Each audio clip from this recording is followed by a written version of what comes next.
ఎందుకంటే ఆయన ఒక అద్భుతమైన సంగీత దర్శకుడు.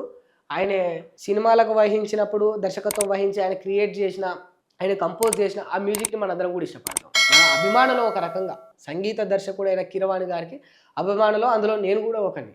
కాకపోతే ఇప్పుడు అవకాశం ఇవ్వాలి.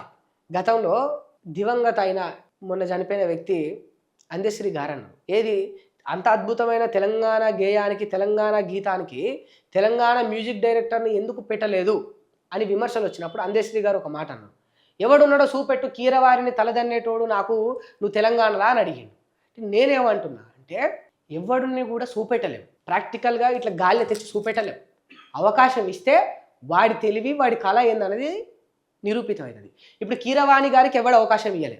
అలా రాజమౌళి ఇయ్యలే, ఇంకోటి ఇయ్యలే, రాఘవేంద్ర గారు ఇయ్యలే, ఎవరు ఇయ్యలే.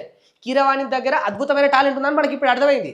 బట్ అవకాశం ఇవ్వకపోతే అది ఎట్లా బయటపడుతుంది? కీరవాణి కంటే అద్భుతమైన తెలంగాణలో కీరవాణిని తలదన్నేటోడు ఎవడున్నాడు అని ప్రశ్నించే బదులు నువ్వు ఒకడికి అవకాశం ఇచ్చి అవకాశాన్ని వాడు నిరూపించుకోకపోతే ఎవడున్నాడు రా కీరవాణిని మించినోడు తెలంగాణలో ఒక మ్యూజిక్ డైరెక్టర్ అని నువ్వు అడగాలి. అవకాశం ఇవ్వాలి మొదలు. ఇచ్చిన తర్వాత వాడు కళ ఏందనేది నిరూపితమవుతుంది.